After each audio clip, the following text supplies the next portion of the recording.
Hello everyone, welcome back to the Brightworks. Today we're going to be taking a look from start to finish, how to get from the early game into the late game. This is a really big topic, and so I would not be surprised if I miss a thing or two here and there, so I'm expecting that you guys are going to have lots of questions, so feel free to leave those down in the comments, and let's get right into this. So, first of all, you spawn in, right?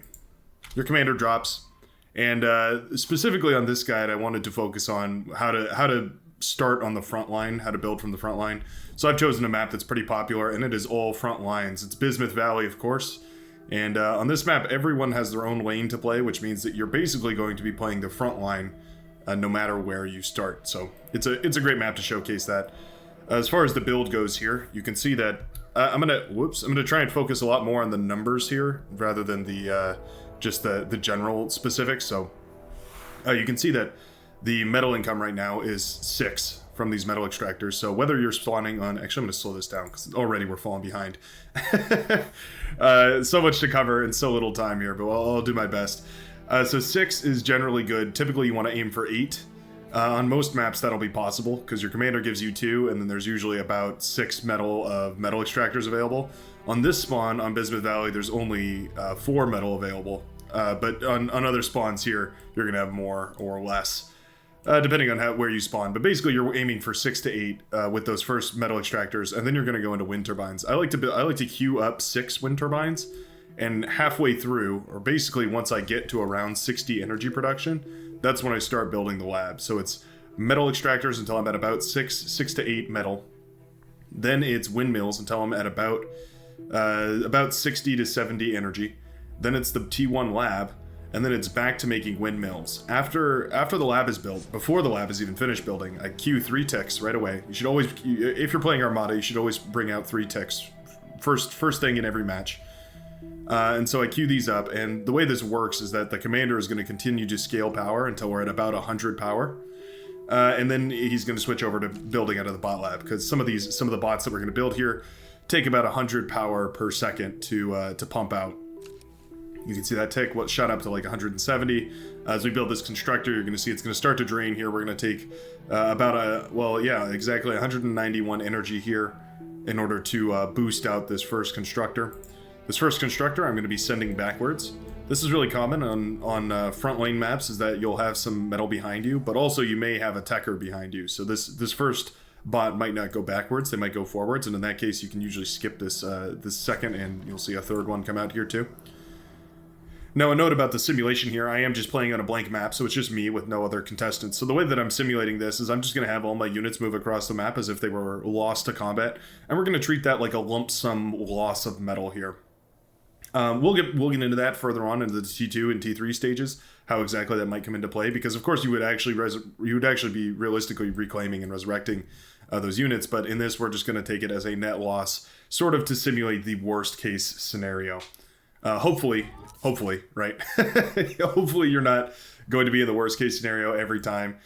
There's a few things that I do in here that are also a little bit like ideal case scenarios, like for instance, being able to push up this far, which sort of balance it out. So hopefully those kind of balance each other out. It's sort of a yin and yang, and I'm just doing the best that I can to show you guys how to manage your front line while you're also building an economy. I'll point out steps where I think it's probably unrealistic. And I'm also going to highlight steps where I think you're probably likely to see in game.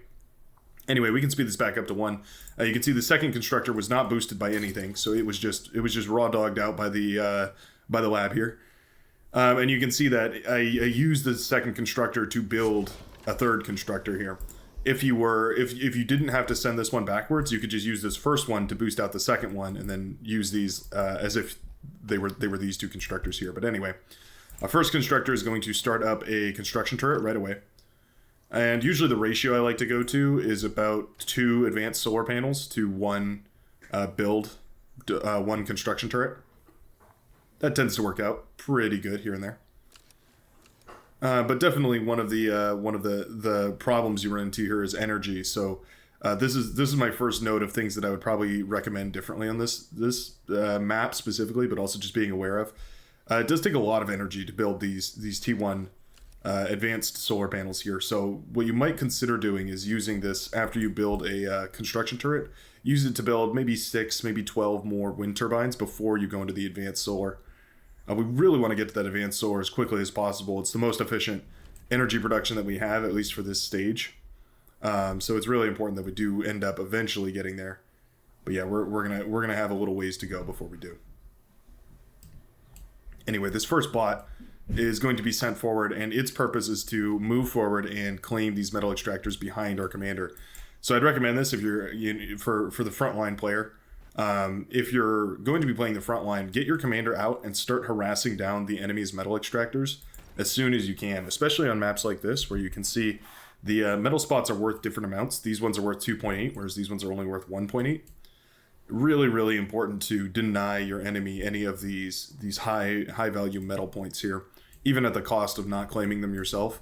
And that's what this bot is for. This bot is going to come along through the back lane, and it's going to eventually put down these metal extractors here, while our commander is out on the front lines denying economy from the enemy. Because as long as you're denying it from them, you can sort of think of it as even on your scope. So as long as they don't have these metal extractors, I'm free to relax on taking these metal extractors. Like, it's a net zero.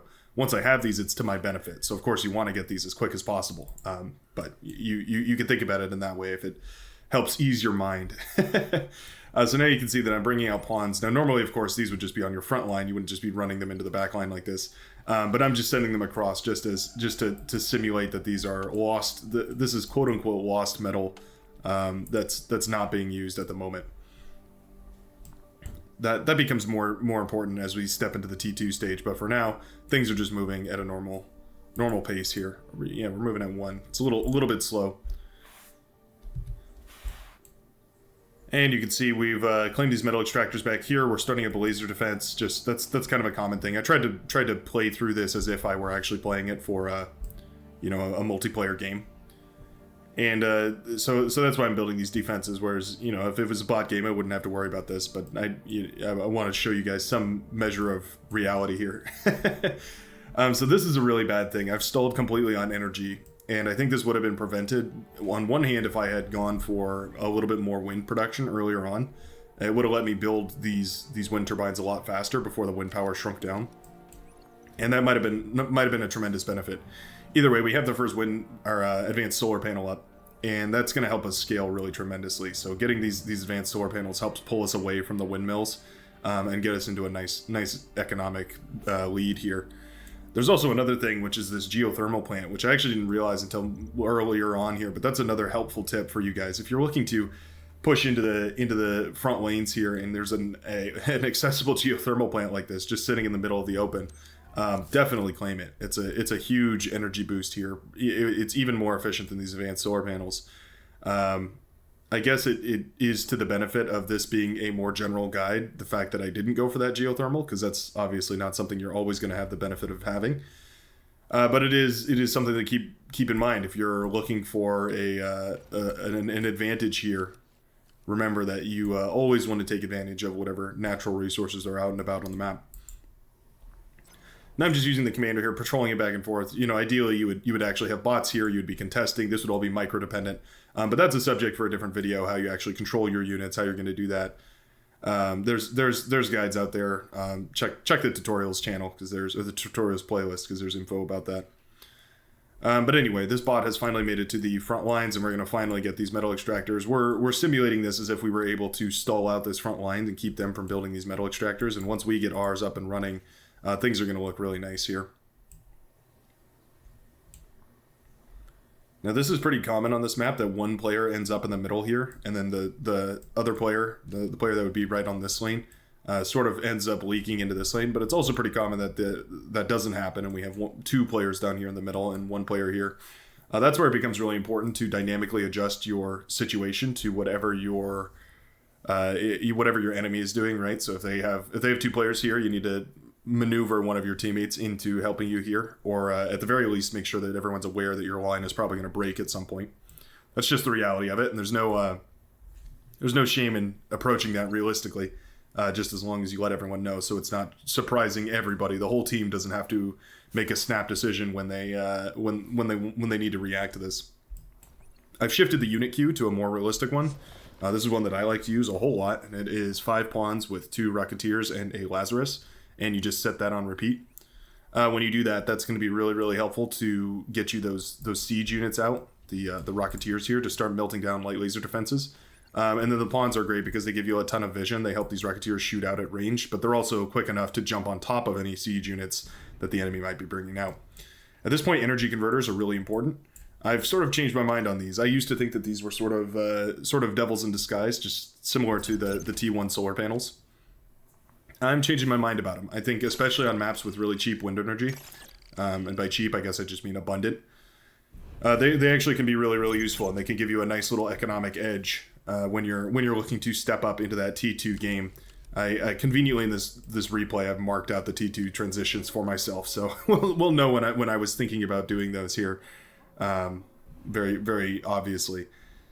For now, I'm building some static defense back here, again trying to simulate what would happen if you were actually worried about holding this line a little bit. So building some beamer turrets here. Maybe I wouldn't go for beamers, maybe I'd go for light laser turrets here. You see that I've also queued up a gauntlet. I was thinking of like the most expensive thing that I could put down as like a last case scenario, kind of the least efficient way to defend this line, I guess is another way of thinking about it. And so I put this gauntlet down, and eventually that will be built. But yeah, it's gonna be a while before we see that. In the meantime, we see more and more units streaming across here. And so one thing that you might have noticed is that there's a gap between unit production. So you can see we made this first initial 10 pawns.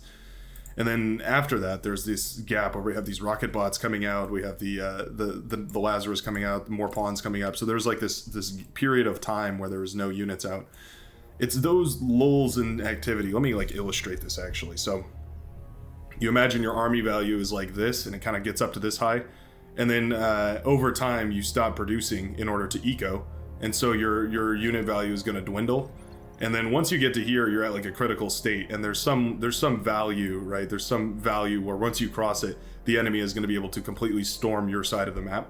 So the trick is to get your units up to here, and then instead of going down this low, once you get to, oh, I don't know, maybe here, you realize, okay, I need to turn unit production back on, need to stop ecoing, and you start building up units again. And then you let it coast out again, and then eventually you continue that cycle, and eventually you're gonna spiral upwards as opposed to spiraling downwards. That line, that value, by the way, just this kind of flat value that you're always constantly trying to stay ahead of, is your enemy's unit value.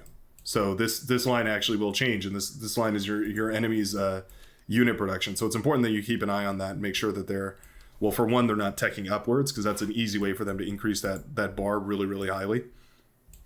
Their army is going to be way more efficient than you. And it's also if they're just focusing entirely on unit production, whereas you're focusing more on economy. You can see at this point I'm just building resources here. We've got one bot working on a geothermal plant. Oh, and this was a note I wanted to let everyone know about.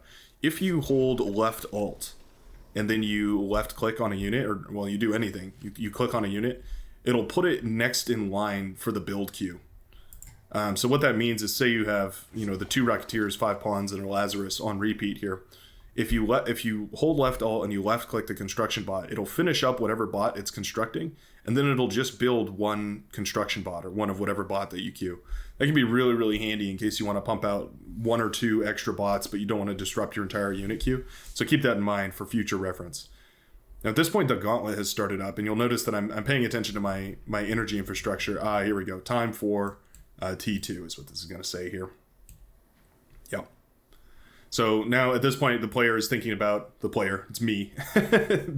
Me, the player, is thinking about going up to T2. So I'm going to clear this off the map, and let's slow this down so we can actually take a look at what the actual status of the game is here. So you can see that as far as numbers go, I'm up to 35 metal per second. I'm up to about 750 energy per second. More or less, and that is hindered a little bit by this gauntlet that's still going up, but once this finishes, we'll actually get to see what the true values are here. Okay, yeah, so you can see now we're just spending everything on our T2 lab, which we've plopped down here. We have a constructor turret putting 36 metal per second. A single constructor can put 36 metal per second, 185 energy per second into one of these T2 labs here. So it's important that we reclaim everything we can here, and this is the first stage where it becomes really important, and it highlights the importance of resurrection here. So you can see we are nowhere near close to paying for this T2 lab. We've got so far about 1,000 metal pumped into it. This lab's another 650. That's only about half the price of this T2 lab. Where does the rest of that metal come from? Well, it's tied up right here. So if we take a look at all of these units right here, I guess, well, let's not include the res bots, because those wouldn't be resurrected. So you can see in all these units, we have about 1,680 metal. Now, you don't get the full cost of your units back, so let's call this maybe 1,000 metal to simulate the loss of units here. But also remember that this is just my units, so there's going to be enemy units that are also engaging with yours on the front lines, going down. And if you win those engagements, if you push into those engagements and you take them in a smart fashion, what you're going to end up with is, you know, the combined reclaim metal value of both armies here. So maybe it would be around 1,500. Maybe that's what you could squeak out. Maybe it would just be about 1,000. But either way, all that metal is eventually going to funnel back to your economy, and that is how we're going to finish up the production here for this lab. That way we don't stall as we are right now, where you can see we're trying to use 71 metal a second, but we have nowhere near the metal production in order to fund that. So that's something to keep in mind. The other, of course, is if your commander goes down, or if you just no longer need your commander on the front line. I would argue that my commander is pretty much invaluable, or pretty much non-valuable at this time on the front line. And so you might consider sacrificing your commander for an extra boost of metal, just to get that T2 lab up and running quicker. Now, we are 12 minutes into the game. This is by far not the quickest T2 lab. This I would not consider a rush by any standards. This is not intended to be a quick thing. This is supposed to be a stable build. Kind of, you know, you build until you're satisfied. But you can see there's this huge lull in time where there's no units coming out. If we turn this back to 1x speed here, you can see there's massive amount of time, and we're still not going to have units for a long time here. Because what we're going to produce out of this lab, the first thing that we're going to produce is 2 construction bots and 4 butlers, which we should see here any second. There we are. 1 construction bot, 2 butlers, and then the same thing. And so that's going to be 2 butlers per construction bot. And you'll see the reason why we're doing 2 of them is 1 goes backwards, 1 goes forwards. This is another one of those things where if you're on a map where you're basically just spawned in the back lane, or you have a techer behind you, something like that, you don't need 2 of them. You just need 1. And you just send the construction bot forward. Technically, you'll see that I actually build 3, so you would still need 2, but you wouldn't need 1 that goes backwards. These butlers are going to help this guy, and he's going to go all the way to the back of the map and start building construction turret, or rather building advanced metal extractors forward. And then I have another constructor here that's going to be building all of them forward, which is really nice. We can see this geothermal plant is up and running just in time, because 1,000 energy is right around where we want to hit in order to fully saturate a T1 lab, make sure that we're producing as fast as we can here. You usually won't have this, actually, if you don't have the geothermal. You'll be stuck around maybe 700 to 600 with a couple advanced solar panels. You can see the advanced solar panels we have here are about, exactly 375 energy for the 5 of them. Where usually you want to be a little bit higher than that. You want to be up around maybe 600 to 700. These windmills are supplementary energy. That's where it's all coming in from, and so it's really important to start those up. Now, this is something that I'd encourage, especially my Armada players, to look into, is building these cloakable fusion reactors. I've actually become a really big fan of these. They can churn out a good amount of energy, and they manage to hide your economy center really nicely. Especially if you're playing on the front lines, you're going to be incredibly subjected to run-bys, and so you're not so worried about your economy being brutally efficient. Did I say that right? Your economy being brutally efficient. Oh, that's a little bit of a tongue twister there. You're more so invested in making sure that your economy is safe, right? So rather than building static defense, you can of course just cloak everything, and then you're going to have a hidden reactor here, and if they run by, they're not going to be able to find it. Now, this is something I complain about a lot in the replays, but I figure I should probably put this on camera. I should probably get a guide out here so it doesn't look like I'm just complaining without a reason. If you are looking to fund a reactor, start eating up your solar panels, because even the advanced solar panels are not nearly as efficient as the reactors are. So you can see I'm dedicating tons of build power to eating up these solar panels. You can see that's almost 500 metal that comes back in each of these. It's 370 metal, so I guess closer to 400. 400 metal comes in each time that I eat one of these solar panels up, and we can see that we are about a third of the way done producing this reactor here. So getting this metal into the reactor is going to be really nice to make sure that we can actually tech everything up. Now, I might have eaten these a little too early. Maybe I should have waited until this was about maybe half done, maybe a third of the way done. just so that that metal instantly finished up the reactor. But either way, just make sure you're eating up those solar panels, especially T1 solar panels as well. It didn't help that I was also upgrading all the metal extractors at the same time, but the real kicker is that I'm not producing units right now. So if we pause the game here, you can see this is the amount of units that I would have had out in the field. This is it, and it's not a lot. It's 6 Rocketeers and 25 Pawns. That's about 2,000 metal worth of army here. It is unrealistic that you're going to get away with that much army. Now, if you have this much static defense, you have a bunch of light laser turrets, you're starting up heavy laser turrets, you've got a gauntlet up, radar jammers, beamers, all this great stuff. Maybe it's possible that you're going to be able to get away, but remember that this unit composition here, a lot of these are going to be dead by now. So it's not even really going to be 25 pawns. It's going to be like 10 pawns and 4 Rocketeers in like an ideal scenario. So this was extremely greedy. This is what you do when you have a huge positional advantage and you want to tech up to T2. What you can expect right now is that they are going to push you, and they're going to push you hard. And with these units, they're probably going to die, and you're probably going to lose most of them, and they're probably going to break your line and try and get into your back line here. And it's going to be really hard. It's going to be really difficult to hold that. And so that's why it's important that you have static defense lines, not just one line, but you have rows of static defense, basically all the way back as far as as far as it's feasible to do here. And you make sure that you, when they attack you and when you lose ground, you don't lose everything all at once. So they can't get a net positive out of whatever they kill, right? So that's why it's important to remember that these units here that are on the front line are likely going to be pushed in because their army is still continuing to grow, especially if they're not teching yet. Your army is just continually on your army stopped here and then now it's just on this decline. Their army has grown up to here, and then it's just going to keep growing. Now, eventually, let's say right here is where you hit that T2 spike. Eventually, your army is still declining here, right?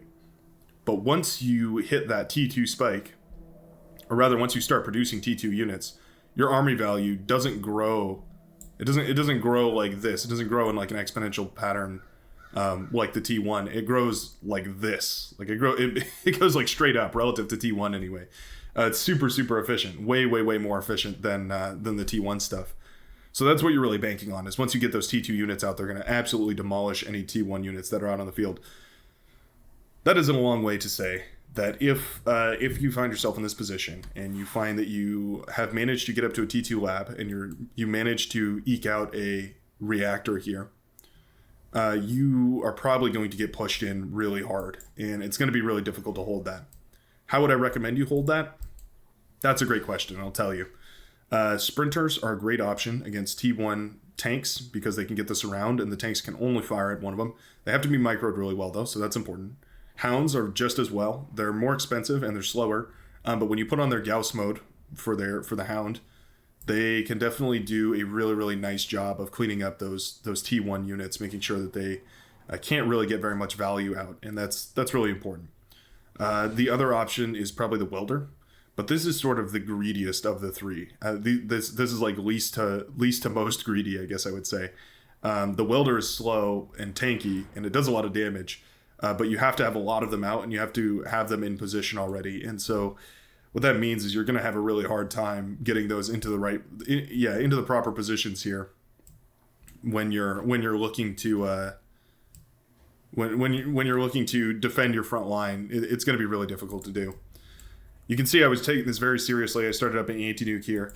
Of course, this is a really late anti-nuke. If there was a player on the other team that was rushing a nuke, this would be way too late for it. But obviously, you're going to be scouting, or at least you should be scouting, and it's important that you check for that. So as far as whether this is too early or too late, that's subject to the individual contingencies of the specific game that you're playing.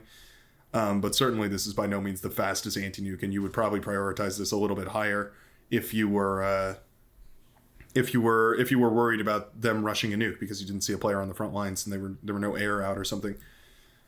Now, I'm finally producing units, and you can see the unit spread that I've gone for here is just Hounds and Welders, and this is a pretty all-around solid unit composition to go for.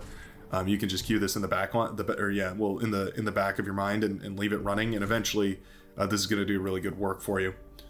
The Hound and the Sprinter, or rather the Hound and the Welder, make up basically two of the main important things, which is having a lot of health and having a lot of range. And so when they work together, they can do really, really good work. You can see I'm already starting up another fusion reactor here, which is really important.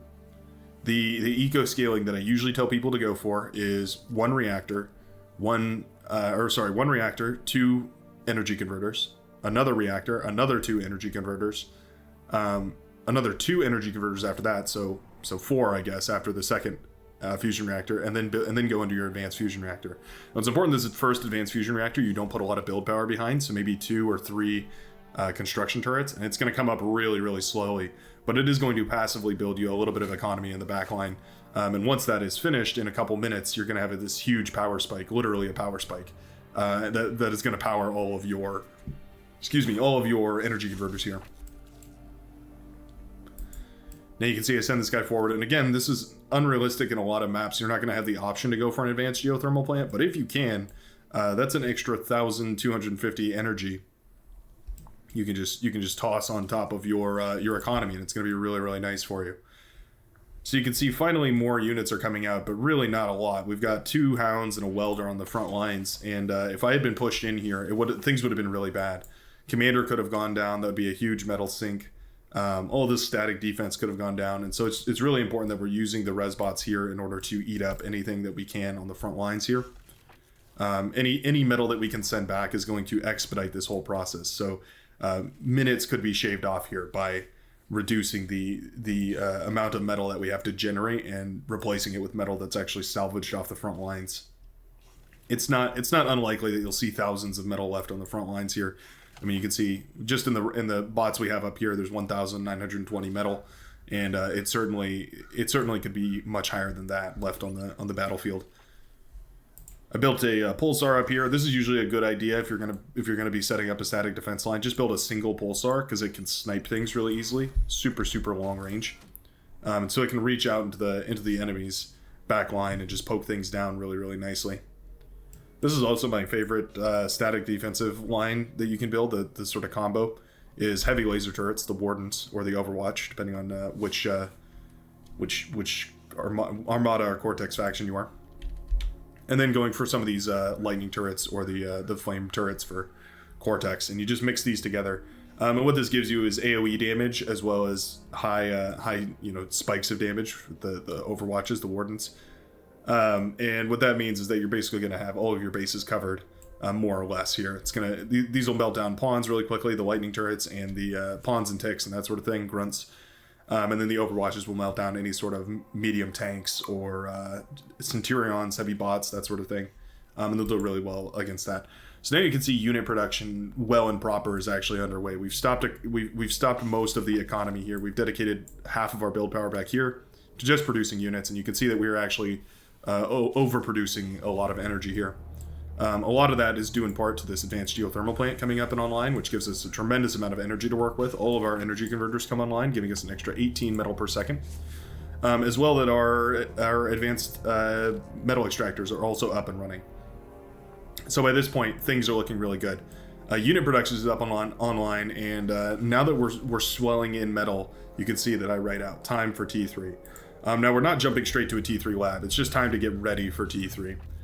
So what does that mean? It means build power. So we can see, in fact, we have the construction bot coming back here.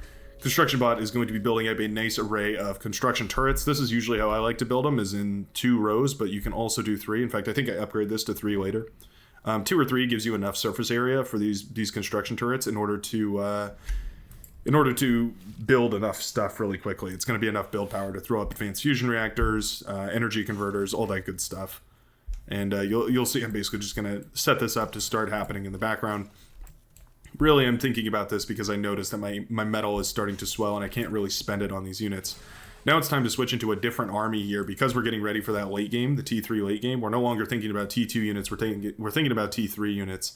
So that's why we're going to switch to sharpshooters. Now sharpshooters are very expensive on the energy front, which means that our overall metal production is going to fall. Because remember, at this point, our metal production is almost half done by the metal extractors and half done by the energy converters here. And so with eating up a ton of our energy, we're actually going to be sinking quite a lot of that into sinking quite a lot of that energy into these sharpshooters here, which is good because we need to spend our metal anyway.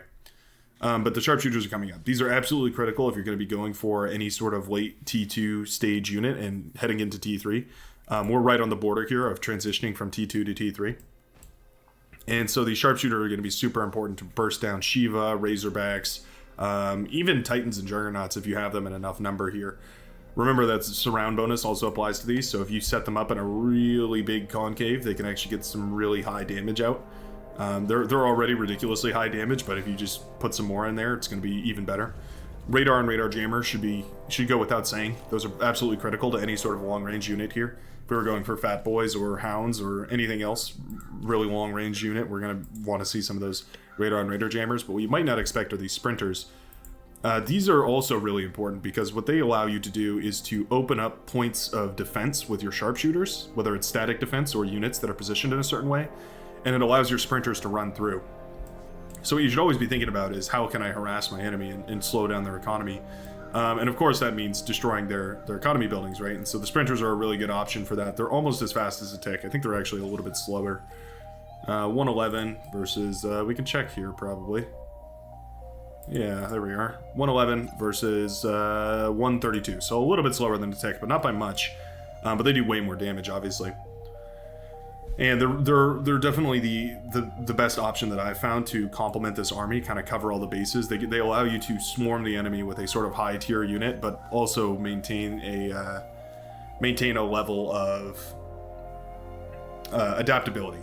So you can swing around the map without actually having to be worried about, hey, am I going to be are my units out of position? Because of course these sharpshooters are extremely slow, versus where you have the assistance of these sprinters, and you're going to be in a much better position to react adaptively.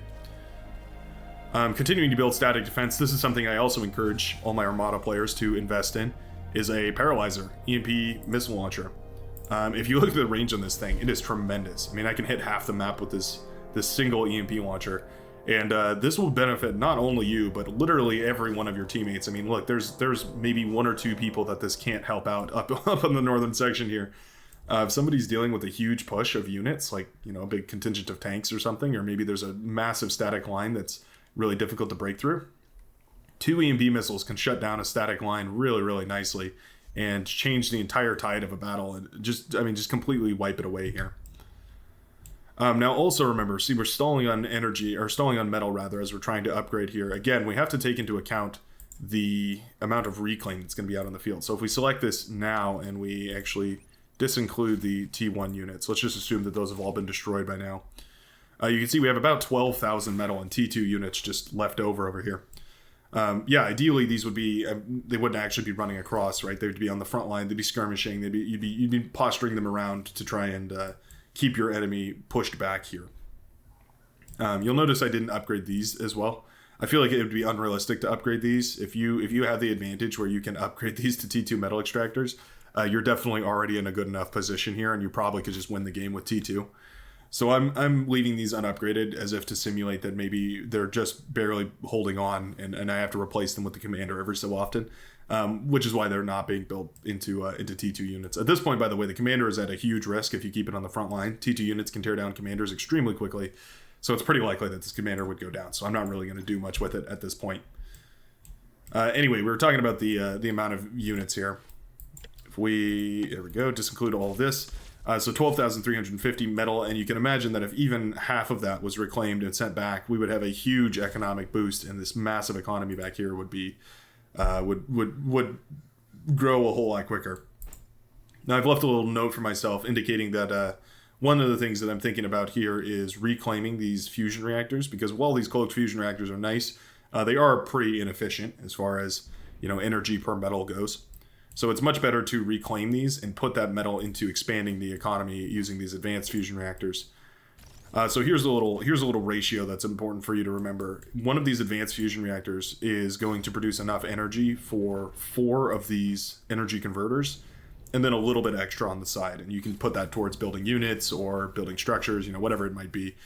Basically, this is the queue that I always encourage people to do. This is a really low APM thing to queue up, and you just build an advanced fusion reactor and then 4 energy converters, another advanced fusion reactor and 4 energy converters.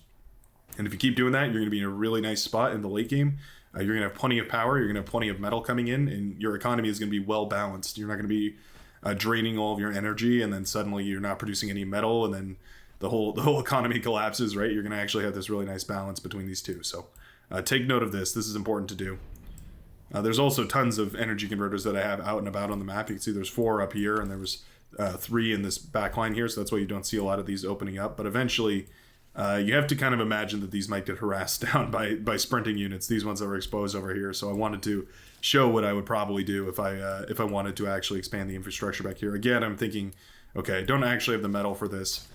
This is like the worst case scenario, right? Where you haven't reclaimed anything off the front lines. You just lost every unit, which is unrealistic, but you know, it's possible. And so in that case, you want to make sure that you're being hyper efficient with the metal that you do have in your back line.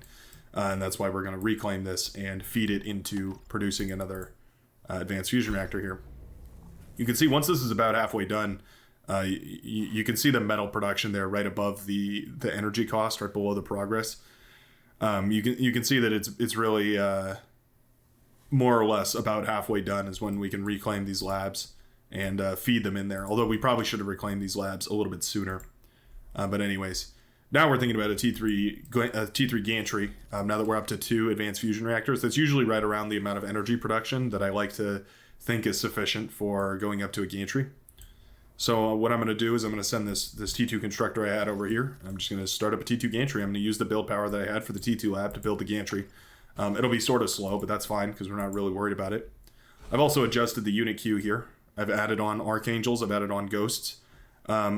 Important units to mix in there because by this point there's definitely going to be an air player and there's definitely going to be some sort of T3 units on the field. And if you can use those ghosts to paralyze them, say for instance Razorbacks, even Titans though, or Shiva or any of those T3 units, your snipers are going to have an even easier time melting them down and you're just going to be a happier camper overall. Now we can go back to 1x speed here and we can see that I'm building up some static defense in the front here. This isn't really where I would build this static defense. I'd probably build this a lot further forward. But I wanted to just have this under construction just to emulate what it would be like if you were building static defense while you were while you were defending the front lines here. You can see these pit bulls not going down for some reason. That's odd. just standing at attention, I suppose. But yeah, we're just going to continue to expand the front lines here as if you were building all this defense. Likely a lot of this would have actually been destroyed, like the laser turrets and all this stuff. So you'd be rebuilding this defensive line while you're protecting it with your units. But for this case, it was just mostly important that we were taxing the economy the same way that we might if we were building up the static defenses on the front line. And you can see the gantry is almost finished. We're basically done with the start of the T3 economy here. We're almost done building the energy converters we need for these advanced fusion reactors. And at this point, we're actually going to need more energy to produce units out of this gantry here. One of the things that I'm going to do is eat up this T2 lab. I don't plan to use it for anything else. And so I plan to either step down to T1 or step up to producing only T3 at this point. So it doesn't really make sense to keep that lab around. It's just metal that could be going into something a little better here. And you can see we are now at an energy deficit where we can't convert all of the energy, or rather we can't produce enough energy to convert it all. So I'm actually just going to start up 2 fusion reactors knowing that these T3 units are really, really energy dense. Now we will take this moment of reprieve here where the economy is just growing kind of linearly here to take a look at the amount of metal that we would have spent. So aside from the T2 units over here, we now have this huge cluster of T3 units here, and you can see that this is almost 13,400 metal in units on the front lines. And again, a lot of this would go down and a lot of it would be reclaimed. Maybe 10,000 or so metal might come back out of this, maybe 9,000 metal. And that's a lot. That's definitely enough to fund this economy. This economy would be growing a whole lot quicker. You can see that in this sort of simulation, it's 29 minutes and the first Marauders are out and about on the field here. We're at 176 metal production, about 8,000-ish energy production, give or take with the wind. And we're starting to pump out Marauders. The Marauders are a great option early on into the T3 stage because they're cheap, only 970 metal. They're quick too, so they're a great raiding unit, especially on big open flat fields like this. And as the frontline player, it's going to be really important that you're always looking for opportunities to harass the enemy. Launch an EMP missile here because I just want to take a look at how it works, you know, just show it off, and you can see it paralyzes this huge field of units. You can imagine if these were enemy units and this was all paralyzed and you managed to jump on this with a bunch of sprinters or fiends or, I don't know, maybe tumbleweeds or something like that. Yeah, they would be unhappy to lose 13,000 metal worth of units here to just a single EMP missile. And it kind of just shows you how important these EMP missiles can be. They really, really complement an army very nicely. Now, the advanced fusion reactor is almost done here, and once we get the second one up and running, we're going to have a huge amount of metal at our fingertips, because we're going to have enough energy to continue producing, or to continue converting, but we're also going to have enough energy to fund unit production here. So I'm already switching to Razorbacks. This is a T3 unit queue that I really like. You do 3 Marauders, a Razorback, and a Vanguard. And that sort of covers your bases as far as the Vanguard having a huge AoE, the Razorback being a really tanky and really robust unit for pushing, and the Marauders are sort of a swarmy, quick unit that you can use to wrap around enemies and get that surround bonus really quickly. So this is a composition I would definitely recommend, at least for Armada players. Harder to say for Cortex because you have a less diverse range of characters to play with in the T3 field. I guess I would just say to make sure that you're mixing in catapults with your Shiva. Get a couple Karganeth out here and there, and yeah, you're going to be fine. A little bit different. That play style is a little bit different, and we'll have to take a look at that on its own sometime in the future here. But yeah, and you can see we're hitting the proper late game. We've got 3 fusion reactors here, as well as the advanced geothermal plant. Can't forget that is actually a lot of power coming in. And we're starting up our 4th advanced fusion reactor. You can see that we're still not producing out of every energy converter. Out of all the energy converters we have, we're only doing about 6,800 energy per second, which means that not even all of them are closed at the moment, or not all of them are open, rather. And you can see this T3 army is starting to grow exponentially. Now again, what you probably noticed there is, again, there's that lull in unit production. Right, you have these T2 units coming out, and they're going to be on the field, and then there's that gap between when we have the actual T3 units coming out, the Razorbacks, the Vanguards, some of the early Marauders maybe, and you're not really going to have any units. So again, you should expect to be pushed back when that happens, and ideally you don't fall back beyond your initial line of defense. But if you do, that's what these T3 units are great at, is mopping up any sort of push that they continue to try and shove through. So in that case, just remember that this is a lot of metal that's going to go down. It's going to die, and you're going to lose it, and it's going to suck because they are going to get really close to your base, and if your teammates don't help you, they can be really damaging. But it's important to remember that this metal is still out there on the field, and you need to get res bots out. You need to suckle that metal back up, fold it back in, and then you're going to be in an even better position than you can see player here is at right now. We are 33 minutes into the game, and we've got a sizable T3 army. We've got loads of Marauders. We've got a couple Razorbacks. Things are looking really nice. You can see just how important it is to scale up your economy quickly and make sure that you're continuing to scale it in the back line. I know that this is quite a lot to focus on all at once. It really is. You're worried about a whole lot of different stuff. You're trying to manage economy. You're trying to manage infrastructure, all this important stuff. You can see I had these energy converters queued, but I thought better of it because I realized we're not actually even opening all of our energy converters at the same time right now because of unit production. So what I actually decided to do is go for another advanced fusion reactor back here, which is really, really important. Now you can see that I've started up this here. Now this is going to be a part 2 to this video. Not really a part 2 to this video. It's going to be a separate video, so feel free to go check that out. But it's important to build this little array here. What you can see is I'm building 2 rows of construction turrets, and in front of that we're going up to the T1 bot labs. Now this is important because when you build these T3 units, they're obviously going to be very prone to being degunned. They're a very obvious target for a commander that's looking to degun them. So it's important to surround them with units that are disposable as sort of a screen, I guess, so that they don't get the T3 units don't get approached by cloaked commanders or cloaked anything for that matter, cloaked scuttles or spy bots or whatever it might be that's trying to sneak up on the visual spectrum on any of your units that are pushing forward. Now the other important thing, aside from building a swarm of T1 units, is you need to make sure that you get res bots out. Because if you think about it, this is a tremendous amount of metal that's being left out on the field here. Again, 32,000 metal in this T3 army.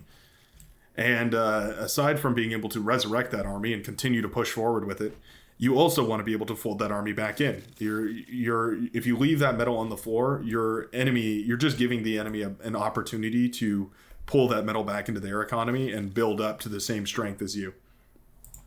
There's kind of this weird tug of war, right? Where if you have, say you have scaled your overall metal, like the total amount of metal that encompasses everything you own to this point, and your enemy has only scaled their total amount of metal to, say, this point. Sorry, I'm not sure what these are here. Oh, can't even delete it. Interesting. There we go. And then you start to plateau because you're worried about building economy or something. So you're gonna be growing like slower than they are. Say they kill some of your units. They're gonna lose some value initially, but then they start to resurrect. Eventually their bar is going to become very, very similar to what yours is. And so we see these in the graphs all the time, where these players kind of run into each other. And you can see it kind of looks like a spider's leg, but yeah, you can see this is the enemy's line, and they are under your value and you've got more units than them. But if they start resurrecting your units and reclaiming your units right about here-ish on the graph, you can see that they're going to catch up to you eventually. So it's really important to make sure that when you're producing these units, you're sucking up all the metal that you leave on the field so that you continue to scale and they don't. Now you can see the res bots are being pumped out, and we have a ton of units being thrown out here on the field. Now at this point, you have a T3 army and you're ready to go, and you're probably feeling pretty good at this point, and you're ready to continue to push forward and win the game. At this point, things become really difficult to decide on. You have to choose between how you want to engage with the enemy, where your units are most valuable. Is it worth engaging with their T3 units? Are you trying to do a run by, send these marauders? They're really quick. Maybe one of your teammates is pushing around. Those are all higher level tactical decisions and things that you're probably just going to have to get comfortable making when you start playing Beyond All Reason.